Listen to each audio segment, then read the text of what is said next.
What's going on, guys? Welcome back to BlackTideTV, third video of the day. Today we're talking about Advanced Warfare and why it's actually a really great game, and it's totally underrated, and we totally gave it a bad rap at the time. We're going to return and we're going to talk about all the different things in this game that kind of got shut down, the supply drop system in this game, the advanced movement of this game, and all that kind of stuff. I'm going to talk about all of my findings from my stream the other day. If you weren't part of the stream, then this will be news to you. If you were part of the stream, this is kind of more or less a recap. Now, this is the third video of the day. I posted an Infinite Warfare video earlier, which will be linked in the description and in the card in the top right corner. There was a live stream as well. I did a Black Ops 3 Zombies live stream. We started Revelations, and it just turned out to be a really bad live stream. I started it, and we tried to find a game, or we tried to join each other for a good 20 minutes, and then we finally got into a game, which was Revelations. And my first time ever playing Revelations. We only got to round 8 because we were with a bunch of people that didn't know what they were doing either, and they refused to join our party and stuff. I invited them to the chat, and they just didn't want to join. And then after that, after we failed round 8, we tried to join another game, and my game completely froze. So let's just start there for why Advanced Warfare is actually a really great game, and it's totally underrated.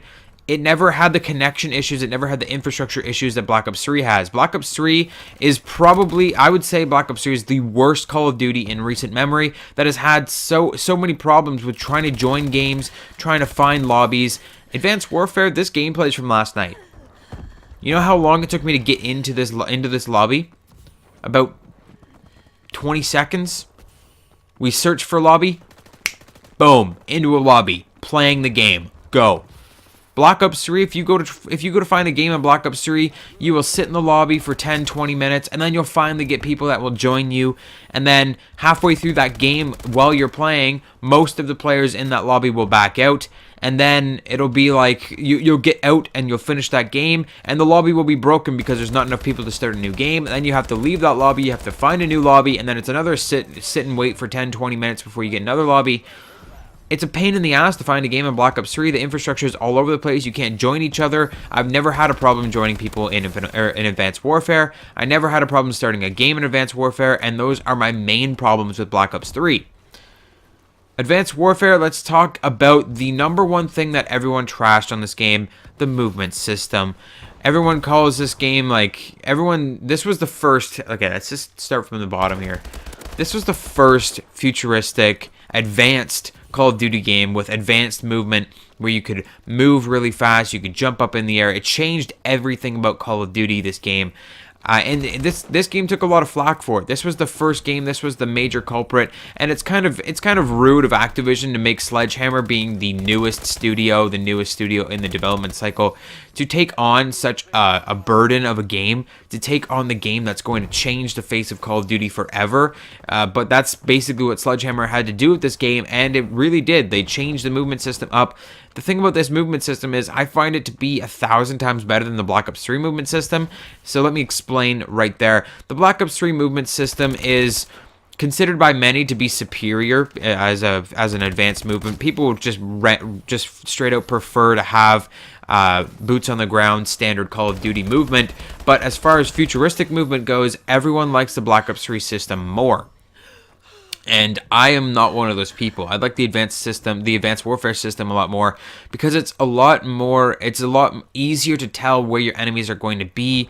It's just, Advanced Warfare movement is consistent. It's not like Black Ops 3 where you have a certain amount of thrust and you can jump any direction and do any little thing as much or as little as you want. It's like if you jump, you're committed to that jump. If you boost up in the air in Advanced Warfare, you can't boost a little bit up into the air and then change your direction halfway through your flight. You jump up and you're bound to that jump. You have to jump the full height of that jump all the way up. You can't move, you can't turn to the left or the right while you're in the middle of that jump. You're stuck there. Once you've jumped, you're going straight up. And you're going to go to the same height every time. So it's a lot more consistent, and that's the number one thing that I think Call of Duty really relies on, is its consistency. That's why a lot of people like the boots on the ground stuff, because it was more consistent back in boots on the ground time, because there wasn't any advanced movement. But as far as advanced movement goes, I'd say Advanced Warfare has the upper hand as far as consistency, just because if you boost to the left, if you boost to the right, Players are aware of that in this game, and you can't boost any more or less to the right than, or to the right or left, any more than anybody else can. You're always going to boost the same distance away. You're always going to shoot that far. There's no changing that. You are always going to jump that high into the air. So once you get used to this game, once you've played the game enough and you've practiced and you know how high a person jumps, and you see somebody about to jump, you can aim ahead of them and start firing where you know that their jump will peak. You can be ahead of the curve, and you can use that consistency to your advantage. And that's what Call of Duty is all about, is consistent weapons, consistent perks. You find the best things in the game, the most consistent all around items, and those are the weapons or items that are usually considered overpowered, because they're just good at everything, because they're consistent. Like consistent accuracy, consistent damage, dropping people in 3 shots across the map is a consistency that you want in this game. Same as movement. You want it to be consistent, and Black Ops 3 Infinite Warfare, it doesn't have that consistent movement that Advanced Warfare has.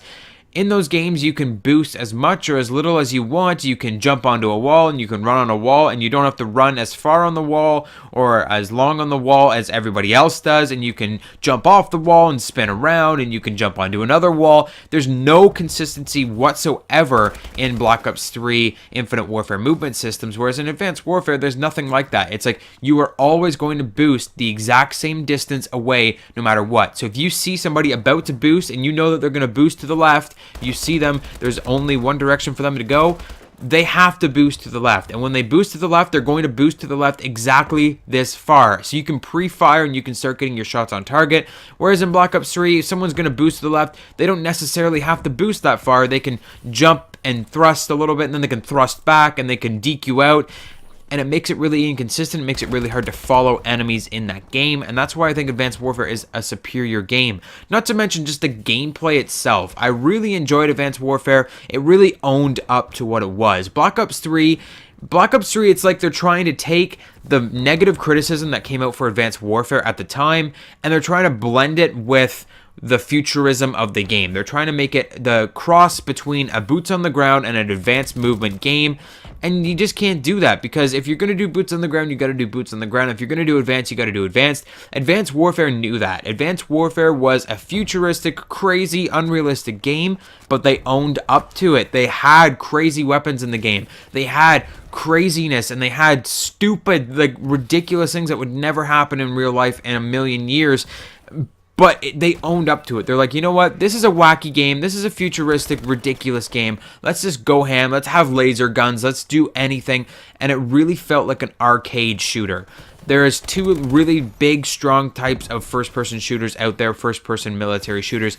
There are combat simulators like Battlefield, where it's literally like, it's almost like real life, real weapons, real wartime kind of strategies, real maps and everything like that. And then there's arcade shooters, which is what Call of Duty is. Call of Duty used to be more like a combat simulator, but now it is an arcade shooter. It is a futuristic kind of nonsensical kind of game where you have things that enhance your performance, like perks, and you have weird, just strange things happening to your weapons, variants and all that kind of stuff.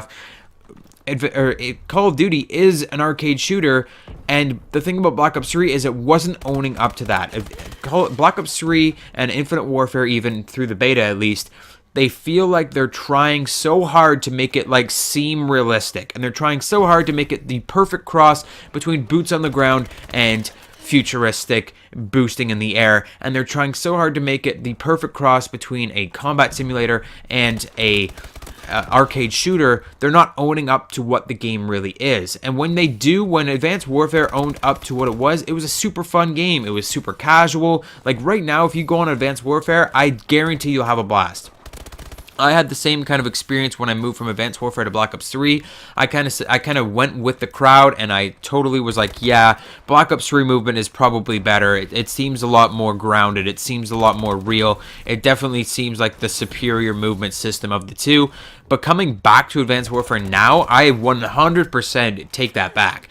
I am loving Advanced Warfare. I think it's one of the better Call of Duties in recent memory. I honestly think Advanced Warfare could be in my top Call of Duties now. Coming back to this game, I never appreciated it for what it was at the time, but now coming back to it, even with the supply drop system and the variants and all the wacky things in this game, it really owned up to it. They really did a great job at Sledgehammer, and I can't wait to see what they do for their game in 2017. I actually will have a video about that at some point in the future. Not sure if that's going to be out this week or not, but that is it for today's video, guys. Go back and try Advanced Warfare. If you still have it, hopefully you didn't trade it in. Try it out. You might actually really enjoy it. Hit the like button if you enjoyed this video. Subscribe for more daily gaming goodness. I may do a Modern Warfare Remastered trophy guide yet today, so stay tuned for that.